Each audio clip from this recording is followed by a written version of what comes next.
नमस्कार, देवभूमि समाचार में आप सभी का स्वागत है। मैं हूं आपके साथ प्रज्ञा मिश्रा। बुलेटिन की शुरुआत करेंगे बड़ी और अहम खबर के साथ। तो सबसे पहले बात कर लेते हैं, मुख्यमंत्री पुष्कर सिंह धामी आज हरिद्वार दौरे पर हैं, जहां उन्होंने कुंभ मेला 2027 के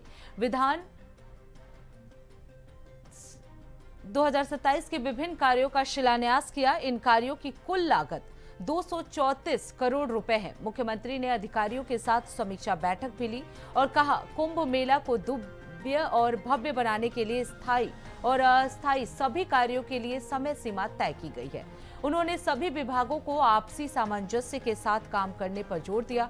इसके साथ ही उन्होंने बताया कि कुंभ मेला के आयोजन में सभी 13 अखाड़ों का मार्गदर्शन लिया जा रहा है और मेले में आयोजित होने वाली परंपराएं साधु संतों की सलाह के अनुसार ही होंगे। 2027 के कुंभ मेले के लिए यहाँ समीक्षा बैठक आज आयोजित की गई और लगभग 250 करोड़ की लगभग योजनाओं का यहाँ पर आज शिलान्यास भी किया गया है। सभी कार्य समय पर पूरे हों, कुंभ की सभी व्यवस्थाएं सुव्यवस्थित तरीके से हो, सभी लोग उसमें अपना सहभाग बने, सभी विभाग एक दूसरे के समन्वय के साथ काम करें। अस्थायी और स्थायी जो निर्माण कार्य होने हैं उसकी एक टाइमलाइन तय कर दी गई है।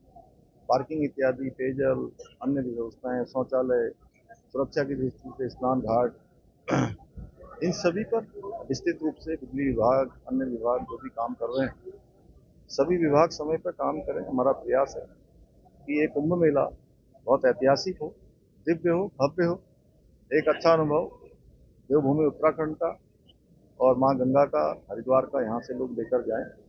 उसके लिए हम जो परंपराएं हैं उन परंपराओं के अनुसार कुंभ कार्य को संपन्न कराने के लिए लगा।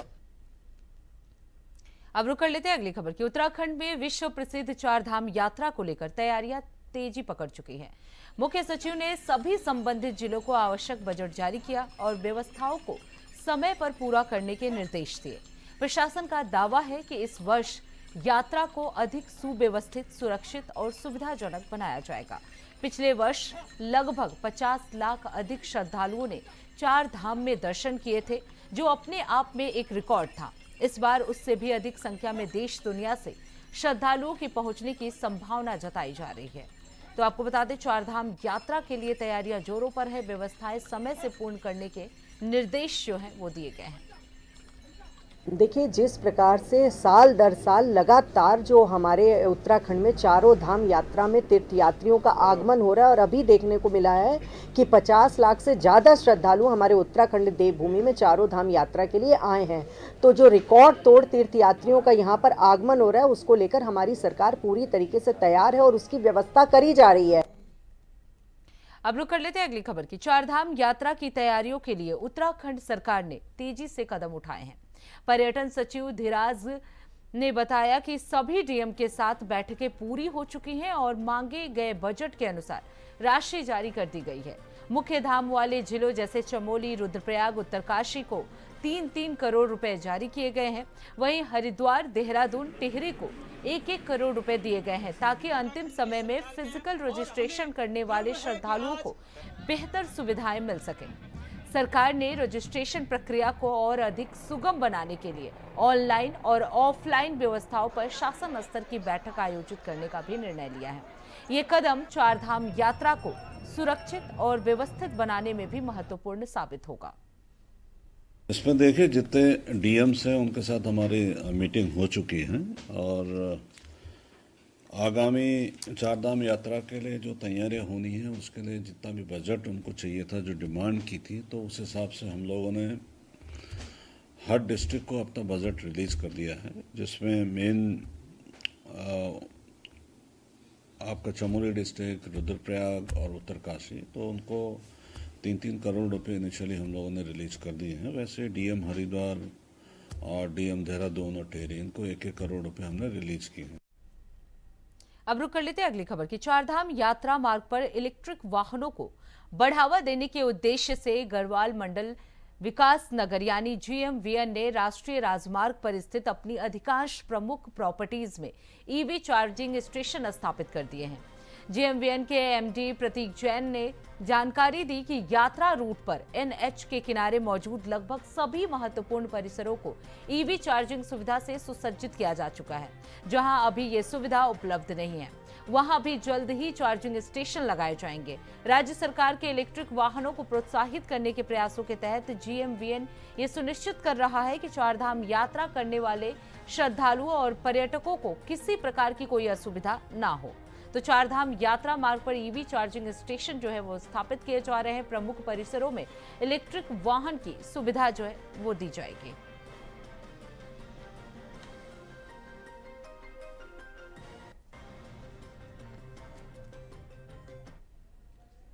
अब रुक कर लेते हैं अगली खबर की। ऋषिकेश स्थित सरस्वती विद्या मंदिर इंटर कॉलेज आवास विकास के छात्र छात्राओं के लिए रामा पैलेस में उपन्यास गोदान पर आधारित फिल्म का विशेष प्रचार किया गया। इस कार्यक्रम में 580 विद्यार्थियों सहित विद्यालय परिवार में मुंशी प्रेमचंद के पात्रों के माध्यम से भारतीय संस्कृति और सामाजिक मूल्यों को समझा। कार्यक्रम का शुभारंभ मौनी बाबा, डॉक्टर विजयपाल, डॉक्टर गौरव, अनिल मित्तल और प्रधानाचार्य उमाकांत पंत ने किया। प्रधानाचार्य ने कहा कि मुंशी प्रेमचंद की साहित्य भारतीय ग्रामीण जीवन का जीवंत दस्तावेज है।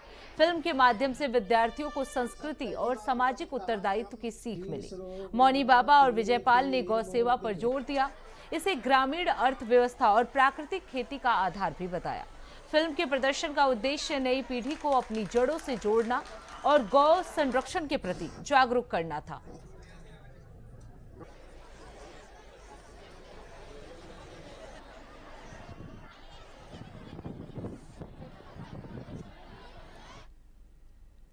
अब रुक कर लेते हैं अगली खबर की। देहरादून के कैनाल रोड पर स्थित मैमर्स क्विंस्टन रियलिटी प्रोजेक्ट एलएलपी के खिलाफ जीएसटी न जमा करने पर कुर्की की कार्रवाई की गई थी, लेकिन ये जानकारी प्रशासन से छिपाई गई। इस प्रोजेक्ट के 2 फ्लैट पहले ही 27 मई 2022 को बेचे जा चुके थे और वो बैंक में बंधक थे।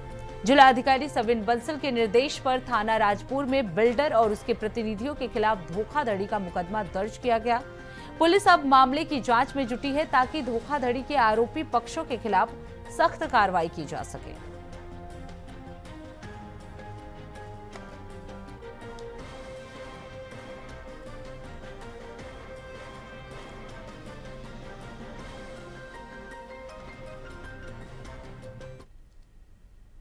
अब रुक कर लेते हैं अगली खबर की। नई टिहरी में नगर पालिका परिषद टिहरी के सभागार में स्मार्ट मीटर पखवाड़ा का आयोजन किया गया। 9 फरवरी से 23 फरवरी तक विद्युत विभाग द्वारा चलाए गए इस अभियान में शहर के कई गणमान्य लोग, सभापति और जनप्रतिनिधि शामिल हुए। पखवाड़े के दौरान स्मार्ट मीटर को लेकर लोगों को जागरूक करने के लिए विभिन्न कार्यक्रम और संवाद सत्र भी आयोजित किए गए। आपको बता दें, नागरिक मंच के संरक्षक यूएस नेगी ने कहा कि पुराने मीटर और स्मार्ट मीटर के बिलों में काफी अंतर देखने को मिल रहा है, जिससे उपभोक्ताओं में चिंता है। उन्होंने मांग की कि स्मार्ट मीटर लगने से बिल अनावश्यक रूप से अधिक न आए। इस पर विद्युत विभाग के अधीक्षण अभियंता शैलेंद्र सिंह ने स्पष्ट किया कि स्मार्ट मीटर को लेकर फैली भ्रांतियों को दूर करने के लिए सरकार के निर्देश पर पखवाड़ा आयोजित किया गया है। विभाग द्वारा विभिन्न स्थानों पर कैंप लगाकर लोगों को जागरूक किया जा रहा था और जनप्रतिनिधियों से संवाद किया जा रहा है। उन्होंने बताया कि उपभोक्ताओं के भ्रम दूर करने के लिए आवश्यकता अनुसार पुराने मीटर भी पुनः लगाए जा रहे हैं।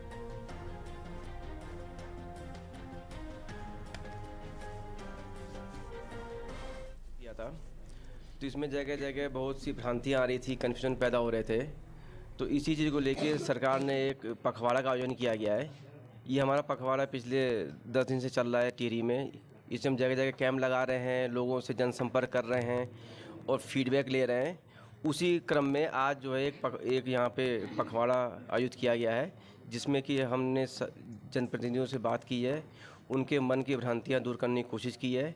और इसमें ये हमें पता चला है कि कुछ के मीटर तेज चल रहे हैं। मीटर के बिल और पहले के मीटर के बिल में बहुत अंतर आ रहा है, इसलिए जनता जो है इस स्मार्ट मीटर का हमारे पास आकर विरोध कर रही है। और हमने नागरिक मंच के माध्यम से एक प्रस्ताव जिलाधिकारी महोदय माननीय मुख्यमंत्री जी को भी भेजा गया है कि नई टिहरी शहर एक विस्थापित शहर है और प्रभावित है, लेकिन यहाँ पे जो है हम सर्दी का भी बहन कर रहे हैं, गर्मी का भी बहन, दोनों चीज़ यहाँ पे हैं।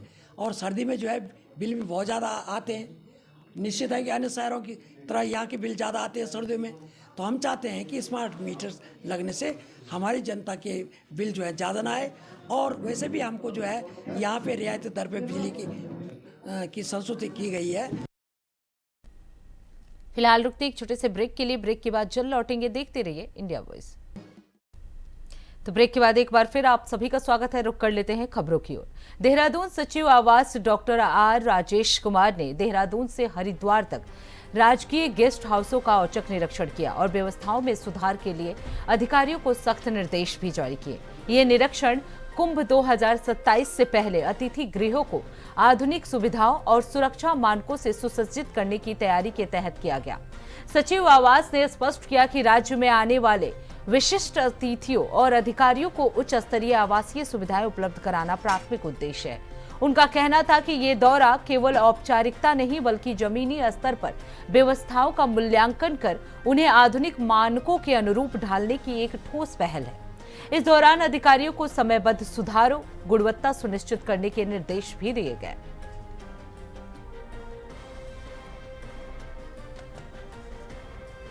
ये अभी कुंभ भी नज़दीक है और इसी के क्रम में माननीय मुख्यमंत्री जी के निर्देशों के क्रम में मेरे द्वारा जो जितने भी सरकारी गेस्ट हाउसेस हैं उनका निरीक्षण किया गया।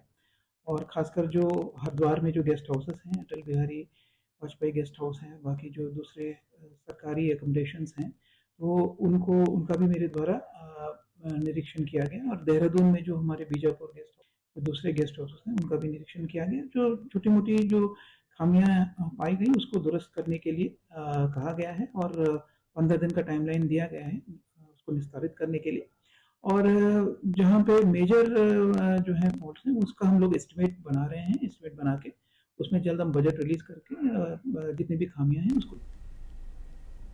अब रुक कर लेते हैं अगली खबर की। हरिद्वार के तुलसी चौक स्थित फुटपाथ से बीती रात 2 वर्ष की मासूम बच्ची के चोरी होने की सूचना मिलते ही पुलिस महकमे में हड़कंप मच गया है। आपको बता दें, वरिष्ठ पुलिस अधीक्षक नवनीत सिंह ने खुद पूरे घटनाक्रम की मॉनिटरिंग की है।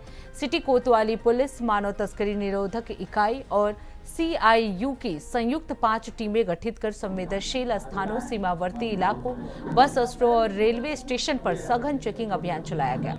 लगातार मैनुअल पुलिसिंग और डिजिटल साक्ष्यों के विश्लेषण के बाद पुलिस को बड़ी सफलता मिली और बच्ची को मात्र 4 घंटे के भीतर ऋषिकुल चौक बस स्टॉप के पास से लावारिस हालत में सकुशल बरामद कर लिया गया है।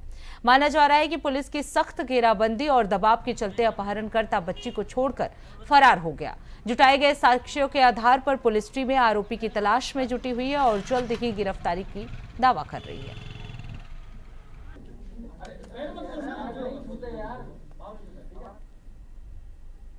अब रुक करते हैं अगली खबर की। उत्तराखंड के विकास नगर क्षेत्र के शेखोवाला से एक चौंकाने वाली तस्वीर सामने आई है। हरे भरे आम के बगीचे रातों रात कट रहे हैं और स्थानीय लोगों का कहना है कि यह सिलसिला वन विभाग और प्रशासन की नाक के नीचे चल रहा है।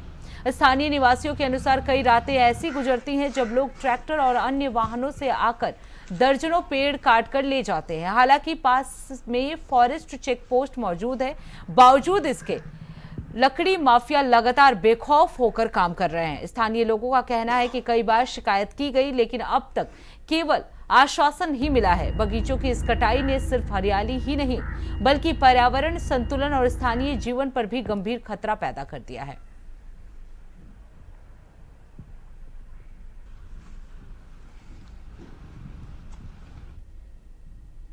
अब रुक कर लेते हैं अगली खबर की। उत्तराखंड बोर्ड की हाई स्कूल और इंटरमीडिएट परीक्षाएं आज से प्रदेश भर में शुरू हो गई हैं। आपको बता दें, इस वर्ष कुल 2,15,252 परीक्षार्थी परीक्षा में शामिल हो रहे हैं। परीक्षा को नकल मुक्त और सुव्यवस्थित बनाने के लिए बोर्ड और शिक्षा विभाग ने व्यापक व्यवस्थाएं की हैं। सभी जिलों के मुख्य शिक्षा अधिकारियों को आवश्यक दिशा निर्देश पहले ही जारी किए जा चुके हैं। आपको बता दें, बोर्ड के आंकड़ों के अनुसार इस बार हाई स्कूल में 1,12,266 परीक्षार्थी हैं, तो वहीं इंटरमीडिएट की बात की जाए तो 1,09,86 परीक्षार्थी हैं। लिखित उत्तर पुस्तिकाओं के सुरक्षित संकलन और भंडारण के लिए प्रदेश भर में 39 संग्रह केंद्र बनाए गए हैं। कुमाऊं मंडल में 13 और गढ़वाल मंडल में 26 केंद्र बनाए गए हैं। परीक्षा की शुचिता बनाए रखने के लिए बोर्ड ने 3 सचल दल बनाए हैं जो विभिन्न परीक्षा केंद्रों का औचक निरीक्षण करेंगे। बोर्ड और प्रशासन का लक्ष्य है कि परीक्षा पूरी तरह से निष्पक्ष, पारदर्शी और नकल मुक्त हो ताकि परीक्षार्थियों का भविष्य सुरक्षित और परिणाम विश्वसनीय बने। देखिए, आज से इंटरमीडिएट और हाई स्कूल दोनों की परिषदीय परीक्षाएं शुरू हो रही हैं। सबसे पहले आप लोग के चैनल के माध्यम से मैं सभी बच्चों को इस परीक्षा के लिए शुभकामनाएं देता हूं।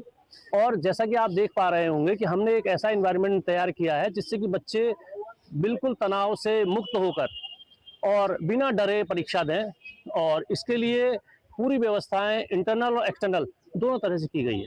आज मेरा ड्राइंग का एग्जाम है एंड मैं बहुत ज़्यादा एक्साइटेड हूँ और मुझे बहुत अच्छा लग रहा है और मुझे काफ़ी इंटरेस्ट भी है इस चीज़ में। 70 या 75 स्कोर करना है। आज हमारा ड्राइंग का एग्ज़ाम है और मैंने इसके लिए बहुत अच्छी तैयारी की है और मैं चाहता हूँ मैं इसमें अच्छे अंक प्राप्त करूँ। मैंने आगे के एग्ज़ाम के लिए भी अच्छी तैयारी की है और मैं उसमें भी चाहता हूँ कि मैं अच्छे अंकों से पास हूँ। तो इसी के साथ देवभूमि समाचार में बस इतना ही। देश दुनिया की तमाम बड़ी खबरों के लिए देखते रहिए इंडिया वॉइस। तब तक के लिए नमस्कार।